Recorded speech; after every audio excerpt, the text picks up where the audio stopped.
রোজ রোজ না রুটির সাথে আর তরকারি খেতে ইচ্ছা করে না, তাই বাবাকে সেদিন বলেছিলাম তড়কা আনতে, তবে সেটা বাইরের বানানো তড়কা নয়, আমি বাড়িতেই বানাবো প্যাকেট তড়কা আনতে।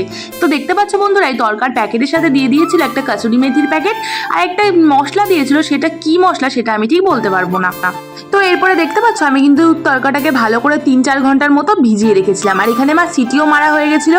আর এখানে আমি গুছিয়ে নিয়েছিলাম যে সমস্ত জিনিসগুলো আমার লাগবে, যেরকম পেঁয়াজ, ডিম, রসুন, এই সমস্ত কিছু। এখানে প্রথমেই আমি ডিমটাকে কিন্তু ঝুড়ি ঝুড়ি করে ভেজে তুলে রাখলাম আগে থেকেই, আর ওই কড়াইয়ের মধ্যে অল্প একটু তেল দিয়ে ফোড়নে দিয়েছিলাম জিরে আর শুকনো লঙ্কা। এরপরে কিন্তু আমি ওই কেটে রাখা পেঁয়াজ, টমেটো আর রসুনের টুকরোগুলোকেও কিন্তু আমি তেলের মধ্যে লাল লাল করে ভেজে নিলাম, তোমরা দেখতেই পাচ্ছ সেটা। এরপরে দিয়ে দিয়েছিলাম একটু জিরে, ধনে, আদা আর শুকনো লঙ্কার একটা পেস্ট। ওই পেস্টটা দিয়ে দেওয়ার পর কিন্তু তোমাদের খুব ভালোভাবে মশলাটার সাথে মাখিয়ে নিতে হবে। আর তারপরে দিয়ে দিয়েছিলাম হলুদ আর সামান্য পরিমাণে লবণ, স্বাদ মতো লবণ দিলেই হবে। আর দিয়ে দিয়েছিলাম এই মশলাটা, যেটা ওই প্যাকেটের সাথেই দিয়েছিল।